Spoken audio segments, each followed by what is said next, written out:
My friends, today I'm going to take you on a journey through the misty corridors of the past. We're heading to a land of distant mountains and fertile valleys, to the story of a leader who rewrote the very beginning of time.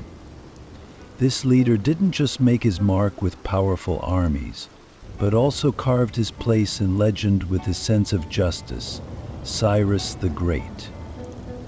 A849. He was believed to be the greatest pilgrim the world had ever known.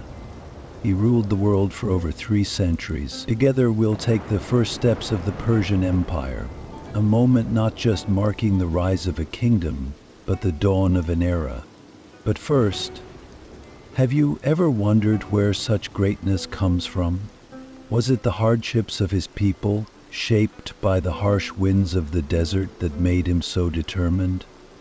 Or was it a destiny written in the heavens guiding his path? Before Cyrus's star began to shine over the lands of the Persians and the Medes, what came before? To truly understand this story, we must return to where it all began, the lands that formed Cyrus's world and the Achaemenid dynasty that grew in his shadow. This is not just the tale of one leader, but the rise of his people. So, how did Cyrus achieve such greatness? What made him so unique? Let's uncover it together. My dear friends, now close your eyes and imagine. Lush valleys spread at the feet of towering mountains, wide steppes where the wind dances with grains of sand. This is the land of the Persians and the Medes. These ancient peoples weren't just mere communities.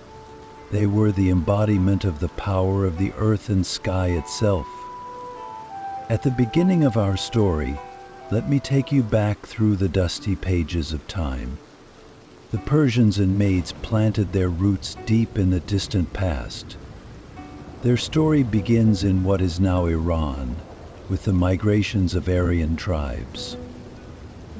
These people turned survival into an art, thriving between mountains and deserts. While the Medes ruled the rugged highlands of the northwest, the Persians settled in the fertile lands of the Fars region in the south. Yet this separation never truly divided them, as they shared the same lineage, the same legends. Medes were the first to step onto the stage of history.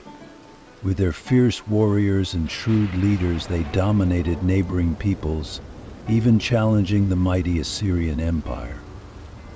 Ancient chronicles tell us how the Medes used alliances and clever diplomacy to solidify their kingdom, ultimately becoming a powerful force in the east.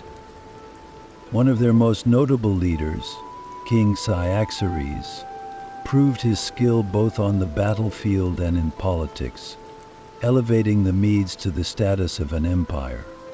The Persians, on the other hand, seemed to remain in the shadows for a long time. But don't be fooled. Their quietness was like the calm before a storm. The Persian people lived off their land, raising livestock and mastering survival in harsh climates.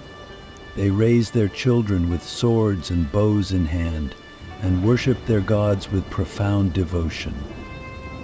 This unwavering faith made them a brave and determined people. But the true rise of the Persians would begin with the arrival of Cyrus, the founder of the Achaemenid dynasty.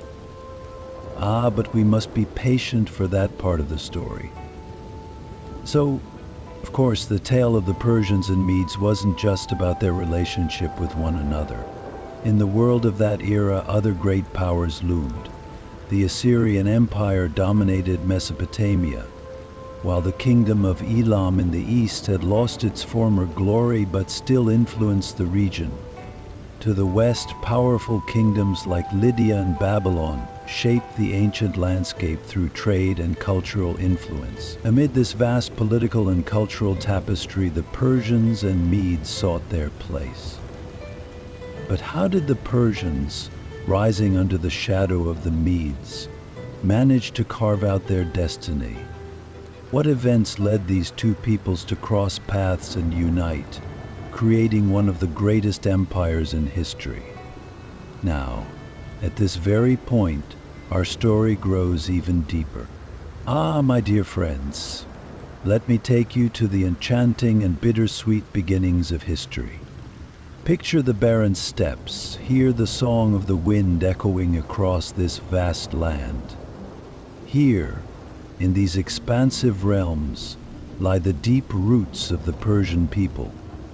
But among these roots, the most magnificent tree that grew was the Achaemenid dynasty, adorned by the story of Cyrus the Great.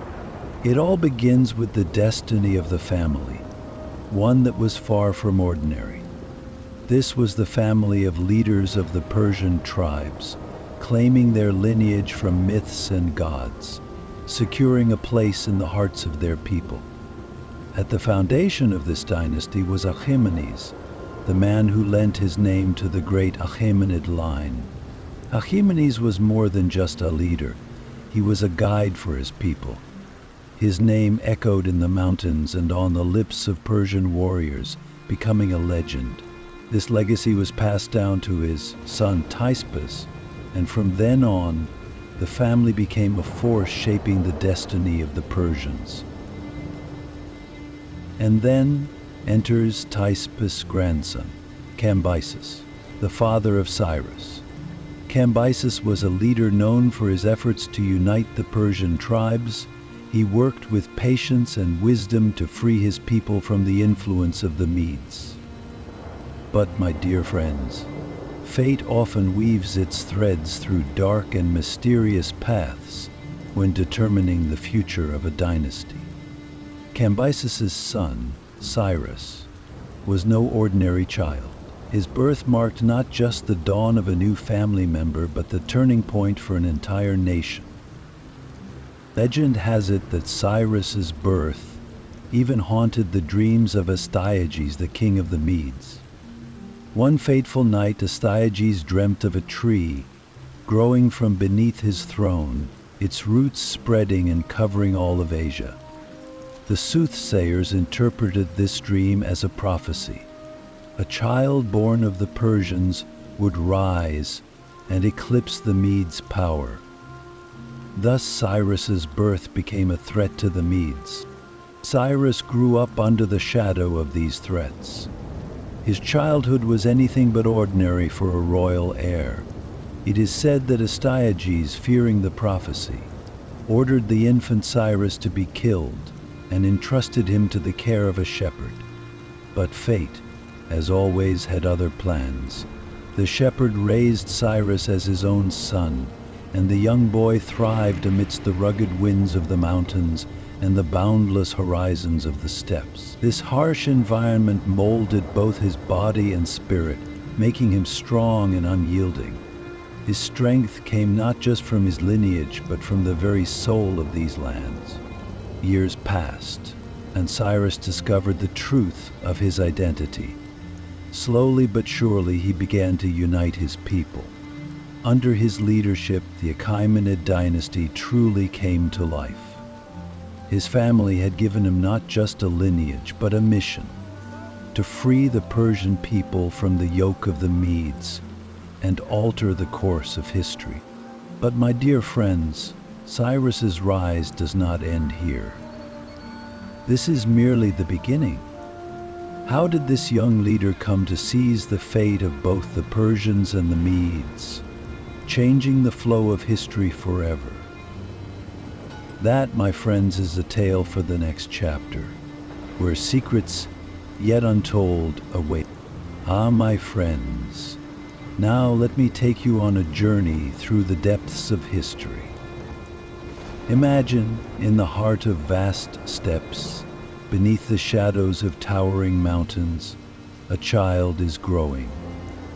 This child, dear friends, is none other than Cyrus, the one who would change the fate of not just a people, but an entire civilization. But when Cyrus was born, No one could have predicted that he would one day become one of the greatest leaders in history. His story was shaped by the delicate strokes of destiny. Cyrus's childhood was far from ordinary. From the moment he was born, the shadow of a prophecy hung over him. Astyages, the powerful king of the Medes, dreamed that a child born of the Persians would one day topple his throne. This prophecy marked a turning point in Cyrus's life. Astyages devised a terrifying plan to kill him. But fate, that complex and sometimes incomprehensible force, would protect Cyrus. Astyages entrusted a loyal servant with the task of killing the infant Cyrus. However, this servant could not bring himself to kill the child. Instead, he handed him over to a shepherd couple. And so, Cyrus's life moved from the palace of the Medes to the rugged nature of mountains and steppes. The shepherd and his wife raised this extraordinary child as their own. Though they didn't know his true identity, they could see the fire in his eyes. Though he appeared to be a humble shepherd's child, within him burned a different power, a quiet determination. The mountains and steppes were Cyrus's first teachers. The harsh winds strengthened his resilience, while the endless horizons shaped his imagination. Even as a child, he displayed a natural leadership that influenced the other children around him. When a game or a race was held, the other children would instinctively choose Cyrus as their leader. But this wasn't a simple childhood preference. Within him was the natural gift of leadership. There was a confidence in his voice, a determination in his actions, and a wisdom in his eyes. One day, word of Cyrus's leadership reached the ears of Astyages. Legend says that while playing with a group of children, Cyrus led them with such force that he even challenged a child of the noble Medes. This event caught Astyages' attention, and the young Cyrus, still unknown, was summoned to the palace. When Astyages learned the truth, that this child was his own blood, he was struck by the realization that Cyrus was destined for something greater. But my friends, even then, Cyrus' fate flowed like an unstoppable river. Cyrus's childhood years shaped not only his leadership abilities, but also his determination to become the voice of his people. Raised in the harsh winds of the mountains, he learned the struggles of his people. The love from his shepherd family added a layer of humanity to his character, while the leadership fire within him would soon turn him into a living legend. But, dear friends, young Cyrus' story does not end here. For this child did not come into the world as a mere plaything of fate. He was determined to write his own destiny. So, how did Cyrus, from his youth, transform into a leader who united his people and toppled the Medes from their throne? Well, that, my friends, is a story waiting for you in the next chapter. My dear friends, the story I'm about to tell you is not just the tale of one man, but of a rebellion that changed the fate of an entire people. It was Cyrus's courage, intelligence, and deep devotion to his people that earned him a place in the annals of history. But every rebellion has its cause, and behind every victory there is a struggle. This is the story of the uprising Cyrus led against the Mede king Astyages. Cyrus's youth was shaped in the harsh climate of the mountains. He had witnessed firsthand the struggles of his people, who were oppressed under the tyrannical rule of the Medes. The Median Empire had subjugated not only the Persians, but many other peoples, exploiting their wealth and imposing its culture upon them. Yet the Persians had never truly lost their identity or their thirst for freedom. A wind of change was stirring in these lands, and it would rise under the leadership of Cyrus. Having grown up in the court of the Medes, Cyrus had the opportunity to observe both the power and the weaknesses of King Astyages up close. Astyages ruled with fear, a harsh and cruel king to his people. But beneath this hardness lay a deep fear of losing his throne.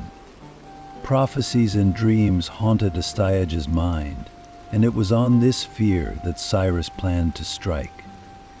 However, his plans were not merely about a battle for a throne. This was a fight to liberate his people. The spark that ignited the rebellion came when Astyages underestimated Cyrus. The Mede king never thought the young Persian leader could pose a threat. After all, in his eyes, the Persians were a scattered and weak people. But Cyrus had united them, giving them a purpose. He had become not just a leader, but a beacon of hope for them. By the time Astyages realized the strength of this unity, it was already too late. When the rebellion began, Cyrus stood before his people not as a commander, but as a savior. At first, the Medes did not take this uprising seriously. However, Cyrus's intellect and strategic brilliance put him ahead. He fought with a small but determined army against the much larger forces of the Medes. Each battle, each skirmish, was filled with tactics that turned the tide in his favor. Cyrus was a leader who fought with not only his sword, but also his mind. According to the rumors, Cyrus even managed to win over some of the generals in Astyages' army. This was not only a testament to his strategic genius, but also to his ability to influence people. The unrest within the Mede army determined the fate of the war. The soldiers under Astyages began to question their loyalty. Cyrus's promises of freedom and justice resonated within the Mede ranks, sowing seeds of hope in the hearts of the oppressed. In the end, Cyrus defeated King Astyages, marking not just the end of a battle, but the end of an era. The fall of the Median Empire heralded the rise of the Persians. However, instead of destroying his enemies, Cyrus showed mercy. Rather than killing Astyages, he took him as a prisoner with honor. This not only demonstrated that he was a great warrior, but also a just leader. So, my friends, with the fall of the Medes, how were the foundations of the Persian Empire laid? After this victory, how did Cyrus establish his state, and how did he unite his people? Well, that is a story waiting for you in the next chapter. But till next time, my friends, close your eyes and imagine it. Amidst the dusty battlefields, a hero rises, writing history in the hands of fate. You are about to hear the story of the victory that ended the golden age of the Medes and carried the Persians to become one of the most glorious empires in history. This is a story not just of a king's triumph, but of the echo of people's longing for freedom. When Cyrus crowned his rebellion against King Astyages with victory, the battlefield fell silent, and only the cries of the Persians for freedom echoed through the air. Astyages had been dethroned. His once glorious kingdom was now in ruins. However, it was the attitude Cyrus took after this victory that would be remembered as one of history's turning points. Instead of completely destroying the Mede system of governance, he incorporated them as a cornerstone of the powerful foundation of the Persian Empire. This, my friends, proved that Cyrus was not only a conqueror, but a great statesman. When Cyrus captured Astyages, he did not humiliate him in front of his people. On the contrary, he treated him with honor, showing that a leader should be remembered not only for his power, but also for his mercy. Astyages' defeat had left a great void in the Medes, but Cyrus turned this void into an opportunity. Instead of enslaving the Medes, he offered them a fate intertwined with the Persians. Following Astyages' fall, the Mede aristocracy accepted Cyrus's leadership. Thus, the Medes and Persians transformed from enemies to allies, laying the foundation for a new political structure. One of the first steps Cyrus took after his victory was to blend the Medes' strong bureaucratic system and military traditions with Persian culture. The Medes had been rulers of the region for centuries. Their wisdom, combined with the dynamism of the Persians, created a powerful governance model. Cyrus not only ruled the lands he had conquered, but also united the people to establish a new order. The Medes, once enemies, were now a part of a shared future. The rise of the Achaemenid dynasty was not only a turning point for the Persians, but for the entire region. When Cyrus dethroned Astyages, he did not just found a dynasty, he laid the foundations of a civilization. This was achieved not only through military victories, but with pragmatic policies and justice. The victory over the Medes highlighted Cyrus's leadership genius, but it also showcased his ability to unite people. And here, my dear friends, is an important question we must ask. How would Cyrus govern the vast empire he had expanded after this great victory? How would he win the loyalty of the conquered peoples? The story of the Persian Empire's expansion awaits you in the next tale. My dear friends, we have spoken of the victories of the great Cyrus, but his true greatness lies not only on the battlefield, but in the system he built and the impact he had on the peoples. Cyrus's approach to leadership was shaped by a wisdom that defied time and an unparalleled sense of justice. Now let me tell you how he ruled. And believe me, this story teaches us that every king must rule not with the sword, but with the mind and heart. Cyrus was the founder of an empire, but more importantly, he was the unifier of peoples. Rather than burning and destroying the lands he conquered, he took great care to understand each region's culture and to preserve their traditions. For him, victory was not complete with the submission of his enemies, but with winning their hearts. And he captured Babylon. His refusal to loot the sacred temples, his respect for their gods, and his decision to allow the exiled Jews to return to their homeland, all stood as an extraordinary example of leadership in history. This decision not only secured the loyalty of the conquered peoples, but also earned their love. Justice was the cornerstone of Cyrus's rule.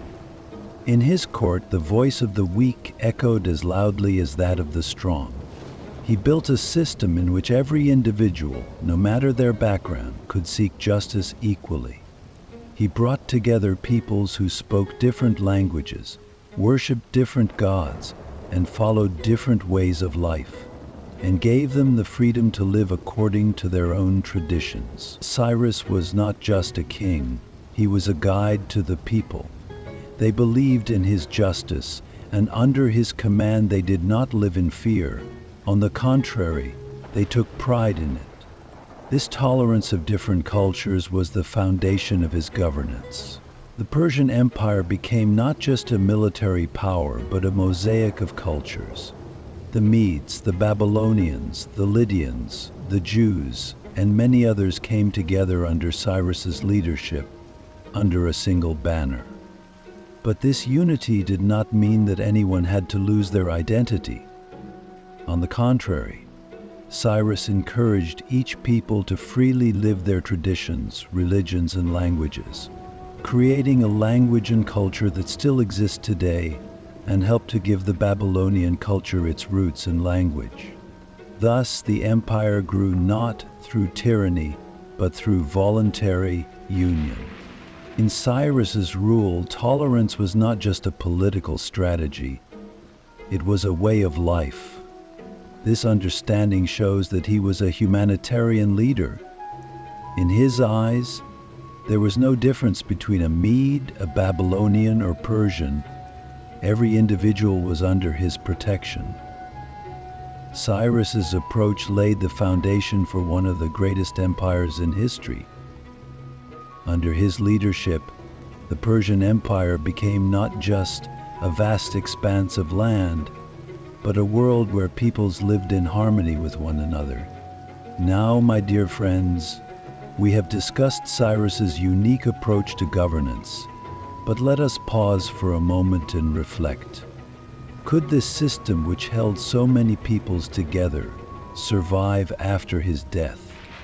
Could the empire continue to exist on the foundations of justice and tolerance without Cyrus? Let us search for the answers to these questions together. Ah, my friends, sit beside me and listen closely. Now I will tell you the story of how the great Cyrus, not content with ruling the East, took bold steps westward, marching against one of the wealthiest and most powerful kingdoms of the time, Lydia.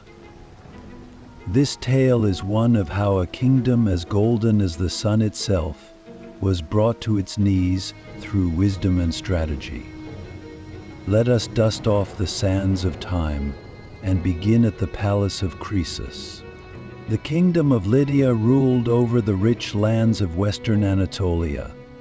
King Croesus, famous for his immense wealth and legendary treasures of gold, had become a symbol of opulence. When his name was spoken, people would say, "as rich as Croesus." But this wealth, while boosting his pride, had also blinded him to the dangers around him. Croesus, aware of Cyrus's victories over the Medes, had underestimated the young ruler's power. What could the king of the East possibly do against a king like me, he thought. With such arrogance, he decided to challenge the Persian Empire. But my dear friends, little did he know, this decision would seal his fate. End of section 6. Croesus sought the counsel of the Oracle of Delphi. The prophecy told him that if Lydia went to war with Persia, a great empire would fall. Upon hearing these words, Croesus did not hesitate. He believed the prophecy foretold his victory. But my friends, a wise ruler must always consider both meanings of a prophecy. What Croesus failed to understand was that the empire to fall would be his own. Croesus raised a massive army and marched east, heading towards Cyrus. The two armies met along the banks of the Halys River. My heart still races as I recount this battle, for here the intelligence of two great leaders collided. Croesus, confident in the might and numerical superiority of the Lydian forces, was certain of victory. But Cyrus knew that battles were not won by soldiers alone, but by wit. To neutralize the strength of the Lydian cavalry, Cyrus devised a clever plan. When Croesus's war elephants charged towards the Persian army, Cyrus unleashed an unexpected weapon: camels. Yes, dear friends, camels. The elephants, frightened by the unfamiliar scent, turned in panic and retreated, causing the Lydian forces to scatter. After this first defeat, Croesus, realizing winter was approaching, decided to retreat. In those days, continuing a campaign through the harsh winter was nearly impossible. But Cyrus defied tradition. He pursued Croesus's army and advanced towards the Lydian capital of Sardis. Sardis, with its mighty walls, was thought to be impenetrable, and Croesus believed he would be safe behind them. But he had underestimated the cunning of Cyrus. The Persians discovered the weak points in the walls of Sardis, and exploiting them, launched their attack. In no time the city fell, the Lydian army surrendered, and Croesus was captured. Now, my friends, it is time to witness the greatness of Cyrus once again. After the fall of Cyrus, instead of executing Croesus, spared him and made him one of his advisors. Cyrus chose to learn from the wisdom of Croesus. For a king's true victory is not in taking his enemy's life, but in winning his heart. This act revealed that Cyrus was not just a conqueror, but also a great leader. With the fall of Sardis, the Lydian kingdom in western Anatolia came to an end, and those rich lands were now under the control of the Persian Empire. So, my friends, what lay ahead after Cyrus's victory? The borders of the Persian Empire now stretched westward. Cyrus's gaze turned towards the fertile lands of Babylon. But would a giant like Babylon easily submit? Come, let us search for the answer to this question together in the next chapter of our story. Ah, my dear friends, sit beside me and listen. Now I will tell you the story of one of Cyrus the Great's most magnificent victories, the unforgettable moments that changed the course of history. This tale is not only of the fall of a mighty empire, but also of how justice and tolerance triumphed in the end. While pride and cruelty ruled behind the glorious walls of Babylon, one man's courage and vision opened a new chapter in human history. Babylon at that time was one of the most powerful and wealthiest cities in the world. The city, the legacy of Nebuchadnezzar, with its massive walls, hanging gardens, and grandeur, seemed like the very home of the gods. Yet, behind this splendor, unease simmered. King Nabonidus of Babylon had become estranged from his people, turned his back on the gods, and ruled with despotic authority, gathering widespread discontent. The people of Babylon were unhappy. The priests were troubled, and the captive Jews were waiting for a savior from their God. And so, at this moment of tension, the light of the East, Cyrus, took up the torch of justice and marched to the gates of Babylon. The resistance of Babylon seemed formidable, my friends. The city was surrounded by the world's strongest walls. King Nabonidus believed himself invincible.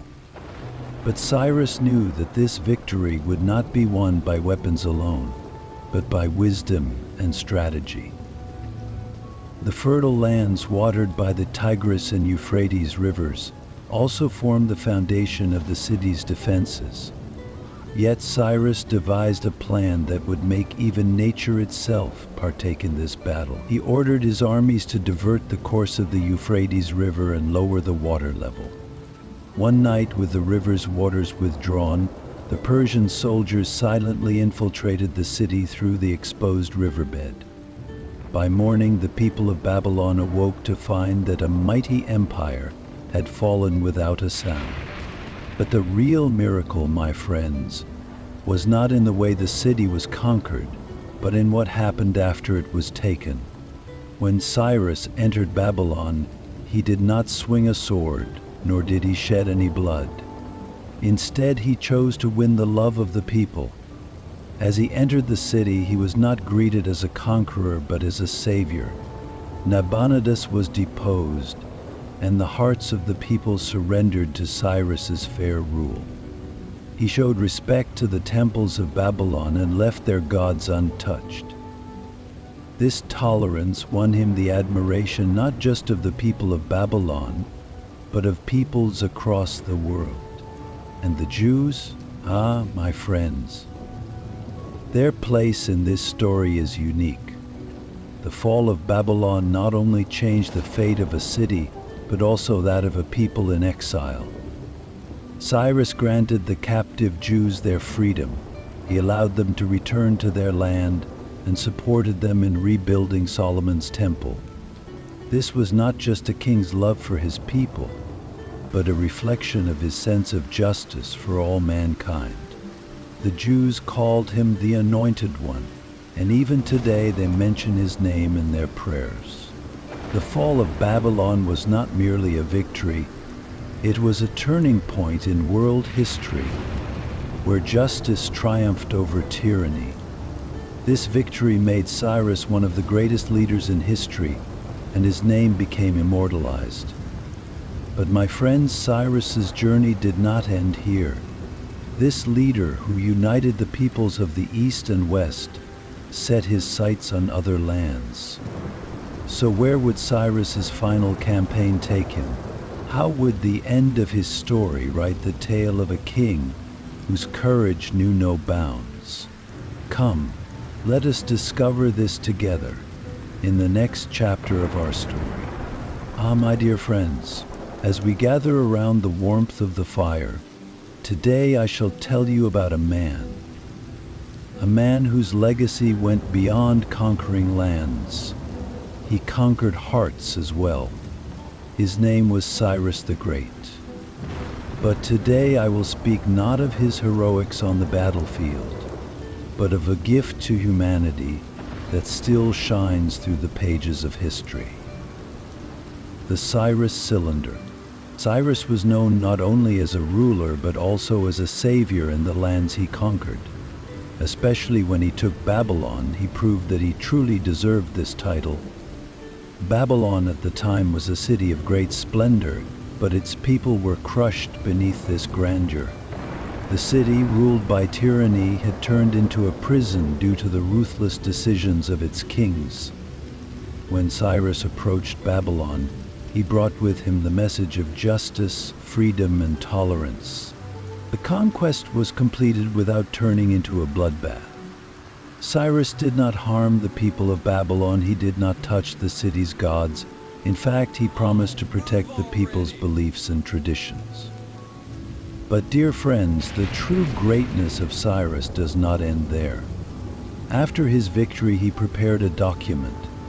Today we call this the Cyrus cylinder. This cylinder was an inscription written in cuneiform, but it was not just a typical declaration of victory. No. It was a text of promises, from a ruler to his people and to the people of the lands he had conquered. The Cyrus cylinder proclaimed that in the lands he had conquered, respect would be shown to every individual's religion, language, and culture.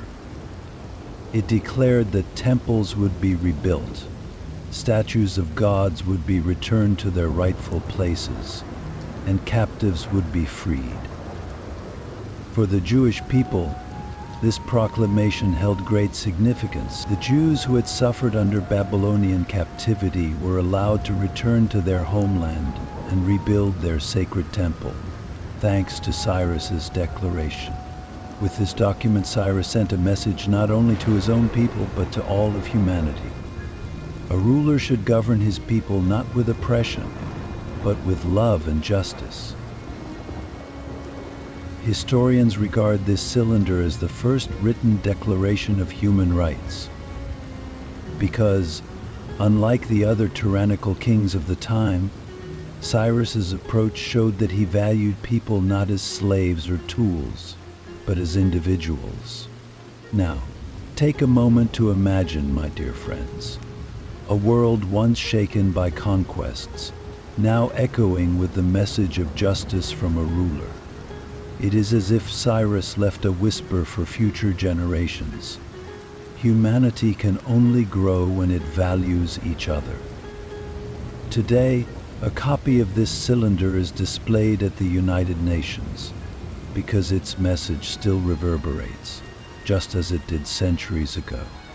So what made Cyrus such a leader? What was the power that transformed him from a conqueror to a hero of humanity? As we seek the answers to these questions, we will take a closer look at his death and the legacy he left behind. My dear friends, now I shall take you to those grand battlefields. Imagine an army that not only terrifies its enemies with its numbers, but also with its intelligence. Today, I will tell you the story of Cyrus's legendary Persian army. This was an army shaped not just by the power of weapons, but by the brilliance of its strategies, led by a great leader whose battlefield successes still leave us in awe. Cyrus's army was unlike the ordinary military units of its time. Under his leadership, soldiers were trained not only in physical strength, but also in intelligence and loyalty.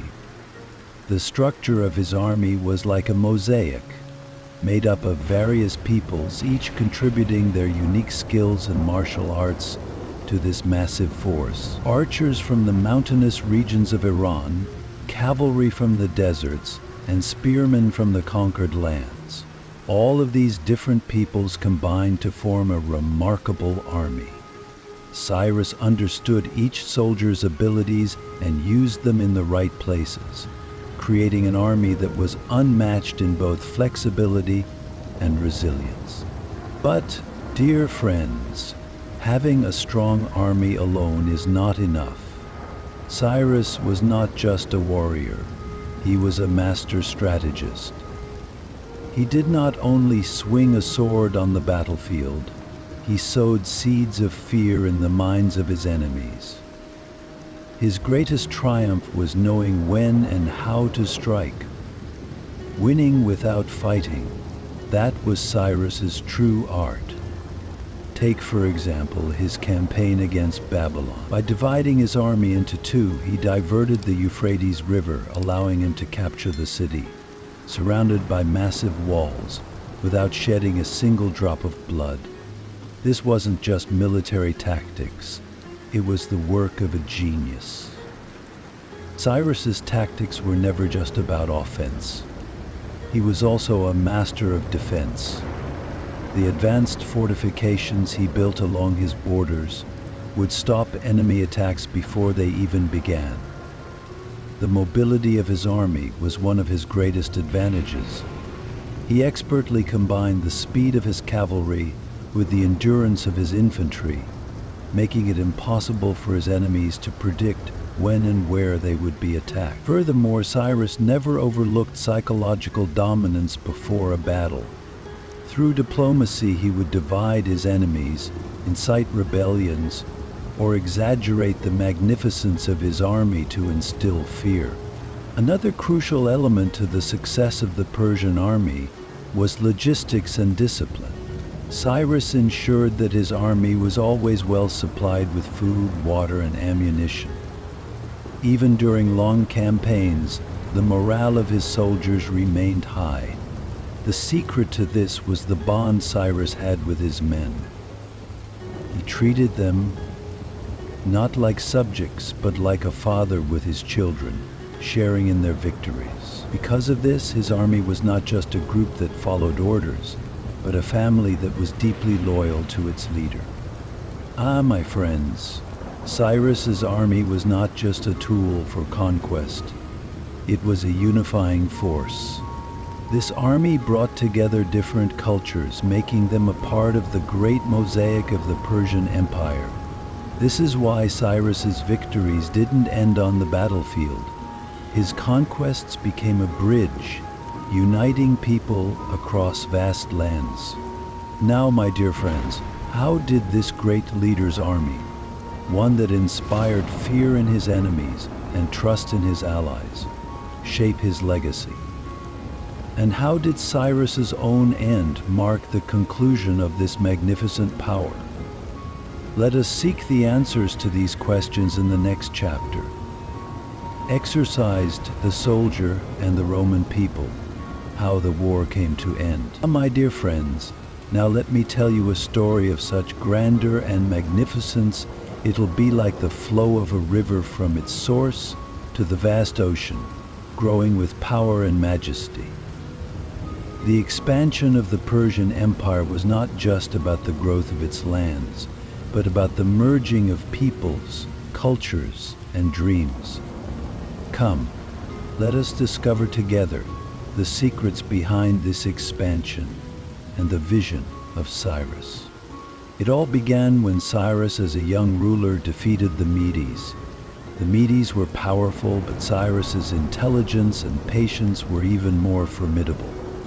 The capture of Ecbatana, the capital of the Median Empire, marked the first major step in the expansion of the Persians.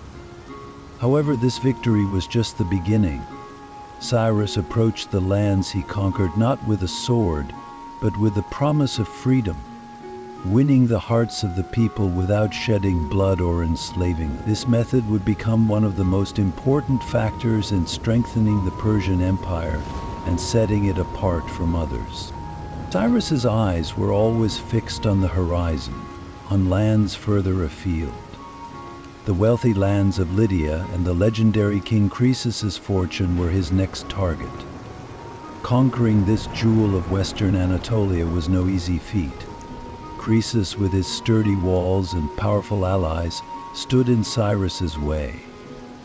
But, dear friends, Cyrus was not only a master on the battlefield, but also a genius on the strategic board. Have they ever told you how he used camels to strike fear into the horses of the Lydian army? This clever move shattered King Croesus's power, and Lydia became part of the Persian Empire. Then Cyrus turned his gaze eastward. The nomadic tribes of Central Asia witnessed his conquests. Despite the harsh climate of the Central Asian steppes and the rebellious tribes, Cyrus's army traversed mountains and deserts. These campaigns not only brought land but also proved the resilience of the Persian army and Cyrus's leadership skills. Each new victory pushed the empire's borders further, and the splendor of the Persians shone brightly on the world's stage. But dear friends, perhaps Cyrus's greatest triumph was the conquest of Babylon. Babylon, that magnificent city, which had been considered unconquerable until then. With its towering walls and powerful army, Babylon was a wonder of the world. Yet once again Cyrus relied on his intellect rather than his sword. By diverting the Euphrates River, he entered the city through its water channels and captured Babylon. This victory opened not only a city's gates, but also the doors of a civilization that had spanned thousands of years to the Persians. The expansion of the Persian Empire was not merely a geographical event, my friends. Cyrus brought freedom and justice to the peoples he conquered. He showed respect for their languages, religions, and traditions. This is why his empire was not built solely with the sword, but also with the hearts of the people. Every region he conquered contributed further to the wealth of the empire, from India to the Mediterranean. Across vast lands, each people could preserve its identity while living together under the justice of the Persians. Now I ask you, dear friends, could such an expansion and a life filled with victories truly satisfy Cyrus? Or was his gaze always set on greater horizons? In our next tale, we will shed light on the final journey and legacy of this great leader and the unforeseen obstacles he still found to overcome.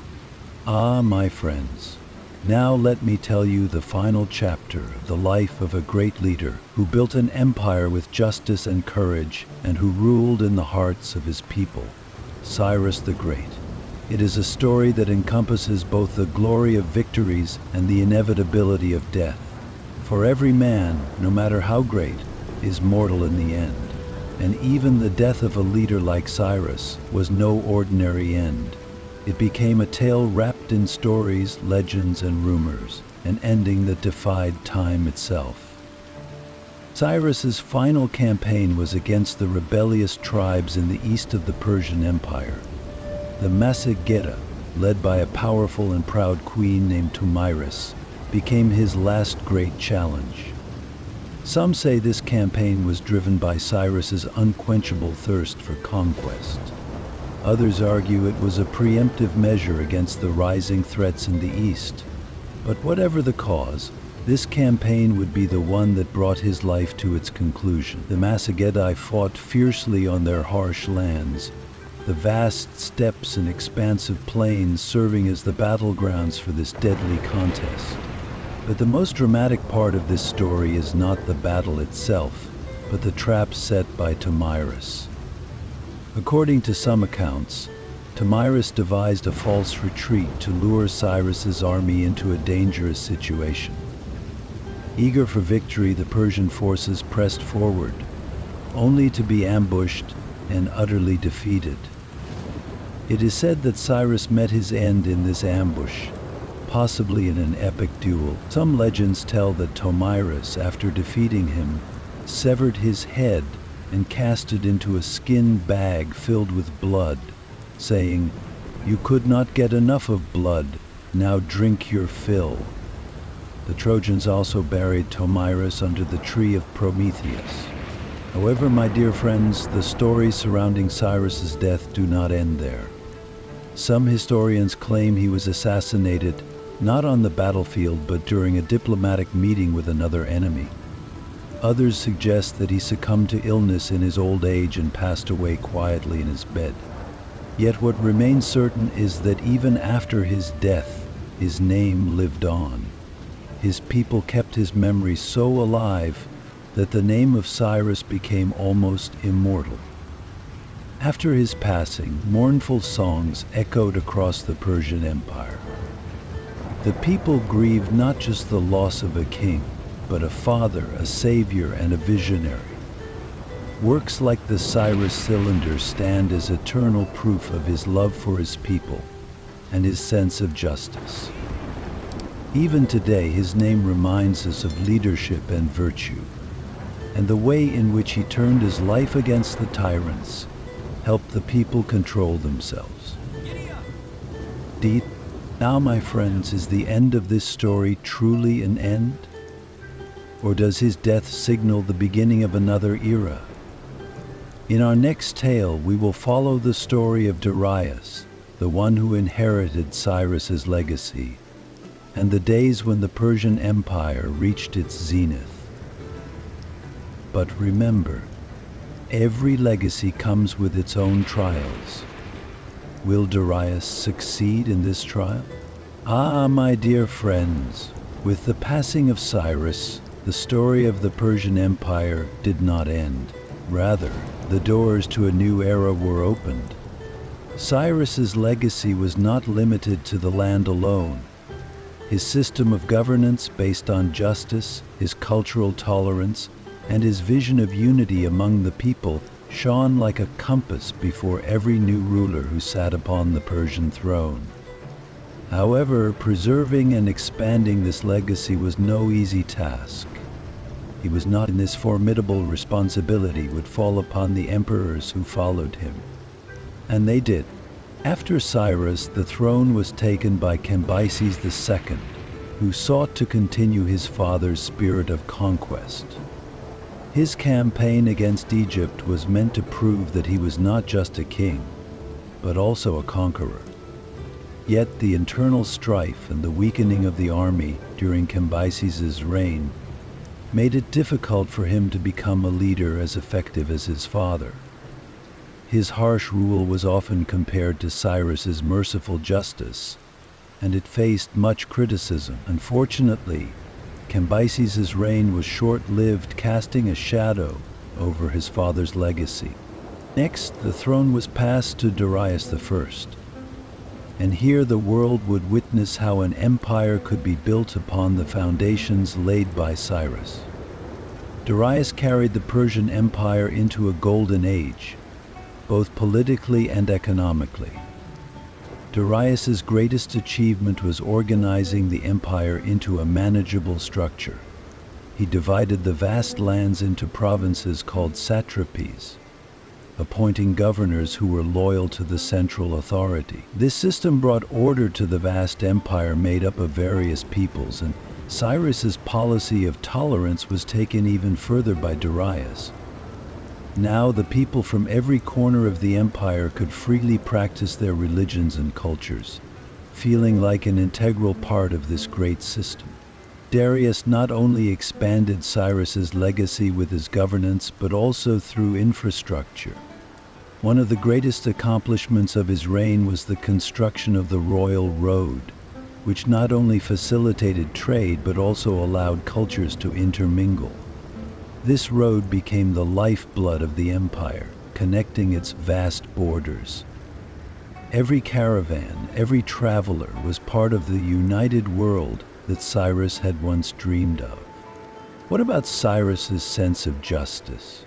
This principle was also reflected in Darius's laws. In the Persian Empire, Laws were applied equally to all people. The concept of human rights that began with Cyrus's Cyrus Cylinder was deeply felt in Darius's legal reforms. The empire was no longer just a chain of conquests. It had evolved into a union of civilizations. Yet, my friends, no empire is eternal. No matter how solid Cyrus's foundations were, this legacy would eventually face new trials. The rulers who came after Darius did not always succeed in preserving his legacy. Victories began to give way to years filled with defeats. But each new leader, under the shadow of Cyrus, dreamed of becoming a ruler like him. So, how did the Persian Empire come to an end? Who was the force that brought down this great civilization? And how did Cyrus's legacy transform in their hands? In our next tale, we will explore these questions together. My dear friends, as I recount the story of Cyrus, I can't help but wonder whether he was a man or perhaps a legend. For Cyrus is a figure not only etched in the pages of history, but also deeply imprinted in the minds and hearts of the people. The books written by historians and the tales passed down by the people often blend together, and the line between fact and myth becomes blurred. And so, the life of Cyrus lies squarely between these two worlds. Historians tell us that he was a rational leader, a master strategist, and a visionary. Cyrus's achievements far exceeded what a typical ruler could accomplish. Not only did he conquer lands, but he also brought justice and peace to those lands he claimed.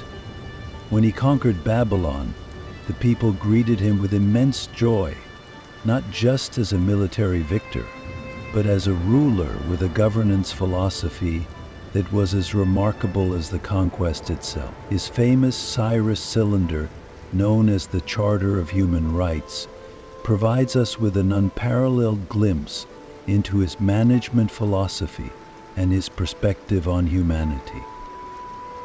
Yet beyond the facts historians recount, the stories told by the people about Cyrus create an entirely different world. Author Matthew Gray talks about Cyrus's brave and courage ways of life. In the eyes of the people, legends have transformed Cyrus from a king into a nearly divine figure. They depict the night of his birth as a time when the stars themselves danced in the heavens. Some tales suggest that Cyrus was crowned with a divine gift, fighting not only with his sword but with the power of fate itself. Another story speaks of his charisma, which struck fear into the hearts of his enemies. There are even those who claim that Cyrus never lost a single battle on the field. These kinds of tales speak to the admiration people held for him and their desire to preserve his legacy. While these stories might seem exaggerated in the eyes of historians, they still serve as a key to understanding the essence of Cyrus's character. Who was the real Cyrus? A legend or one of history's greatest leaders? Perhaps both, because true leaders become immortal not only through their deeds but through the marks they leave on the dreams of the people. Cyrus was not just a king. He was a vision that showed that people could live together in peace. His legacy lives on, not just in the lands he conquered, but in the hearts of those still seeking freedom and justice today. And so here we are, at the end of Cyrus's tale. But my friends, the echoes of the grand journey he began are still heard in corners of history. How did Cyrus's legacy take shape? What effect did the fall of the empire he built have on this legacy? Perhaps in another tale, we will seek the answers to these questions. But now, as we remember this wise ruler, let us not forget that he was not just a king, but the spirit of an era. Let us remember that history is not only a guide to the past, but also a guide to the future.